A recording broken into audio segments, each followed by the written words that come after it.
mountain bikes are rad. You should get one. You should get one. You should get one. Today on mtbradley, we are going to measure the spoke tension in this rim here. This is an older Roval Control Carbon rim. It was recently relaced by my local bike shop here in town, and took some measurements right after I got it back without the tire, and then with the tire with 25 psi pressure in the tire. And now I am going to take some spoke tension measurements again. I've ridden this wheel a little over 300 miles and around a little over 45,000 feet of ascending and descending. So I want to see what that's done to the wheel. You know, had some good fun on it, and I want to see how the spoke tension compares to right after it was hand built. So while I show you a video of me doing that, I'm going to give you a little backstory on the wheel and the bicycle and why I needed to have this wheel rebuilt. And I'm going to have the bike shop rebuild the rear wheel as well, but there's some problems with the wheel set that folks have experienced over time, and you might know what that is because you've had this wheel set. You might not. Nonetheless, it's something that I get to deal with, and I thought I would share my journey with you here. We'll start with a few pictures of the mountain bike, a Niner, RAP 9RDO, and I found this bike in October of 2019, and I found it at a store in Bend, Oregon. The name of the store was the Gear Fix, and I was actually looking at their selection of used skis when I backed into this mountain bike on the showroom floor. I literally tripped over it. It's a 2015 Niner RAP 9 RDO with a full carbon fiber setup on it. Keep in mind that prior to this purchase, I hadn't bought a mountain bike since 2001. I'd been riding the same one, but not consistently. I've lived in some pretty amazing places over the years, and sometimes those places are not mountain biker friendly, like Yosemite National Park. Other places like Golden, Colorado, the Adirondacks, and the Pacific Northwest offer stellar mountain biking opportunities. Nonetheless, riding my 2001 Schwinn homegrown comp hardtail with 20-year-old frame technology, 26-inch wheels, rim brakes, and like really old technology was stressing out my back so much that I was not riding it as much as I wanted to. I found that it was gathering dust out in the shop more than it was gathering dust from riding it on the trail. That made me sad. For the last 4 years, my newly found friends in the Pacific Northwest were telling me to upgrade my bike because I was getting older. Old? I'm not getting old. Well, I don't think I'm old, but I'm not in my 20s or 30s anymore, and the full suspension does make a difference. Okay, enough history, back to the present. This trail bike came with Roval Control Carbon 29-inch wheels. I did as a thorough inspection as I could at the store. It did have carbon frame, and while I don't know that much about carbon frames, I knew they were expensive, really nice, and with the wrong damage, nothing more than an oversized paperweight. With the help of a couple of friends, we texted photos back and forth and exchanged a couple of calls where I was seeking their opinions. The price was amazing, and the overall component and frame package seemed too good to be true, especially at the price it was being sold for. I pulled the trigger and made the purchase. I had to replace the front tire right away. It had a cut in the sidewall and a slow leak. Otherwise, it was trail ready. I did a more thorough inspection with a friend once I got it home. During our look into the frame and components, my friend Kevin just about lost his mind, not once, but several times. He kept saying, "Dude, I can't believe it. You got the deal of the century." When I bumped into the bike at the store, I said to myself, "That looks like a really nice bicycle, but I'd been so far removed from the new technology that I didn't really understand what I found until I got it home. Fast forward around 6 months and copious trail rides on my local trails, and I break a spoke. Yikes. A broken spoke on a carbon wheel set.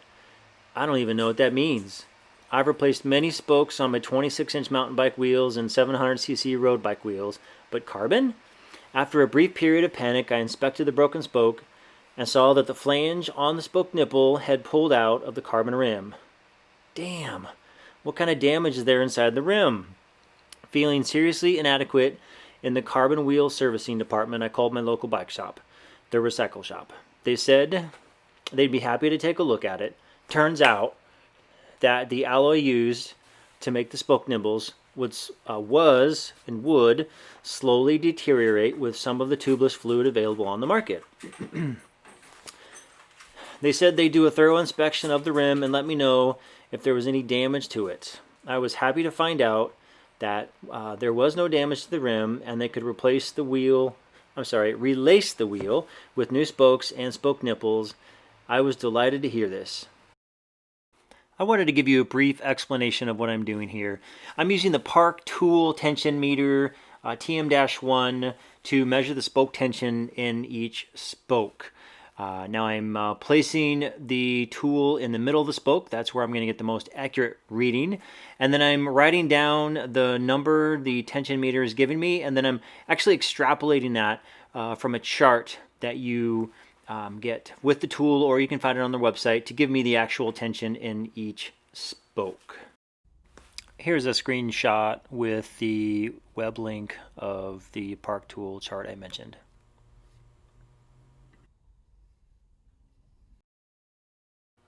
Park Tool says you can round to the nearest 0.5 when using this device, so no need to overcomplicate this process here. Write down your numbers and I will show you next what you can do with those numbers. In this spreadsheet, I've taken the numbers that I wrote down after using the Park Tool tension meter tool, and I have a table, if you will, for 3 different scenarios. The first one is I just picked up the rim, took some measurements with no tire on it, and it has not seen any rides yet.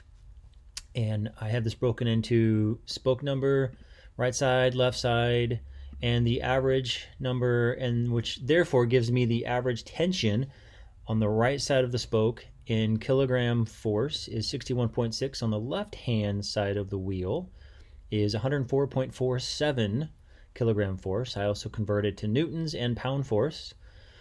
And then the next thing I did was install the tire, inflated to 25 psi.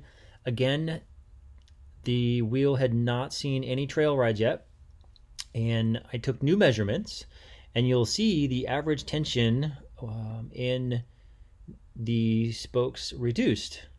So the right side is now only 53.5 kilogram force, and the left side is now 88.4 kilogram force. And again, there's newtons and pounds here as well. And then after riding 315 miles with this wheel, I again did the same thing, measured the same spokes in the same order, and wrote down the numbers here, and you will see the average tension in the spokes on the right side is very similar. It's 53 even kilogram force, and the left side is 88.6.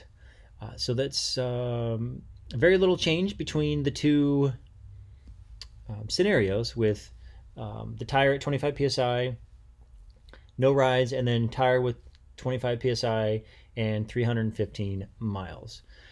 I then took that data and I put it in a radar chart to give me more of a visual of it, and you'll see here the blue is the right side and all of its data points, the orange is the left side and all of its data points, and the 1, 2, 3, 4, etc., those are the spokes. So I have that for each scenario, and you can see there's very little change here as far as the shape of the graph as it relates directly to the tension in each spoke, but there is a little bit of a change here between these two, even though the overall spoke tension is not that different. You might be asking, why didn't I write down the tension in the spoke instead of this number here? Well, I didn't because I knew I could jump over here to Google and I can type in Park Tool Wheel Tension App. And on Park Tool's website, they have a wheel tension application. It's right here. And I'm not going to read all the text to you, but I will go through here and enter in my information, and it'll give me exactly that. It'll give me the tension in each spoke, and it'll give me a radar graph, and then it'll give me some additional data down below. And so let's get started. Here in the application, I am merely entering the type of spoke that I have, the kind of wheel set that it's on, and just some material information, diameter, size of the spoke. And then I'm taking the numbers that I recorded and I'm transferring them into the application. And the application is going to, once I click update, going to give me the tension in each spoke. And I just did the right side. Now I'm working on entering the values for the left side. The end result will be 2 radar graphs with the actual tension. So the radar graphs on the right will be the tension in each spoke. We have the conversion table used by the Park Tool Wheel Tension app right here.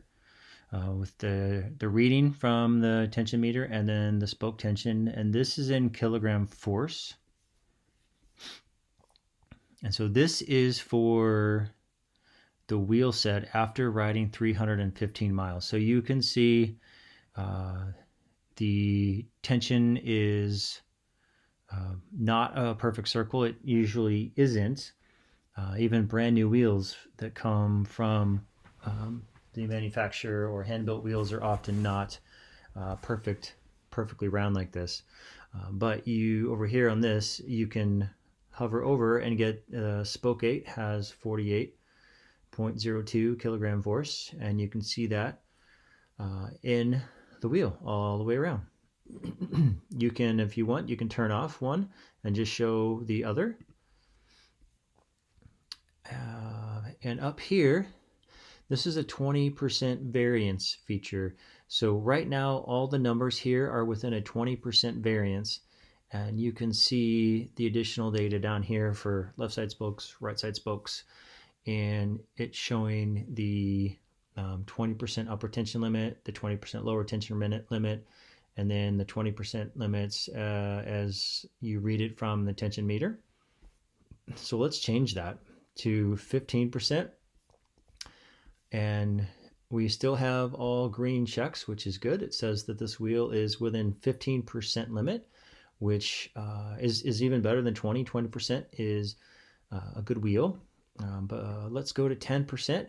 Here at 10%, you can see this spoke, right side spoke over here.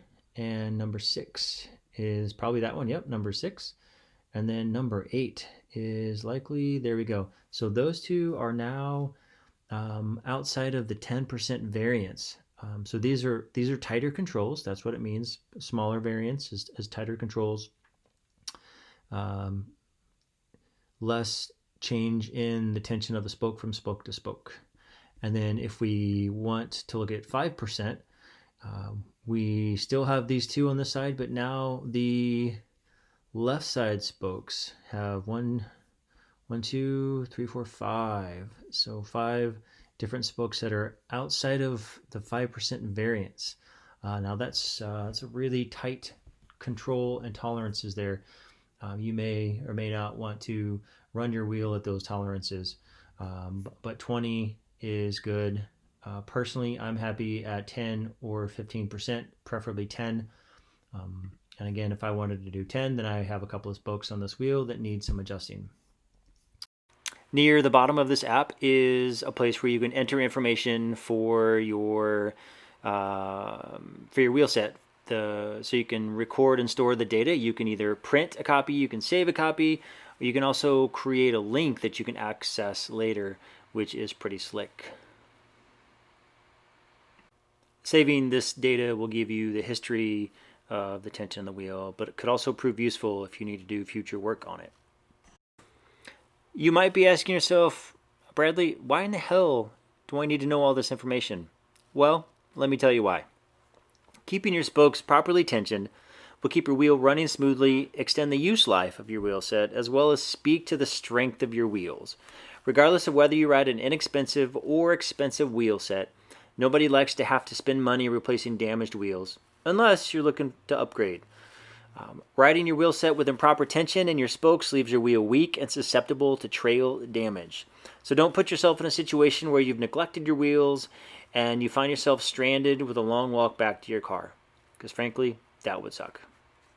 Follow the simple instructions I've outlined in this video to keep an eye on your spoke tension. Keep a record of your measurements so you can recall this information anytime you want. Address problems as they arise, as well as your local bike shop might ask for this information if they need to do some work for you on your wheel set. Thanks for geeking out with me on wheels today. I'll see you on the trails. In the meantime, I'll leave you with someone who's much better looking on camera than me.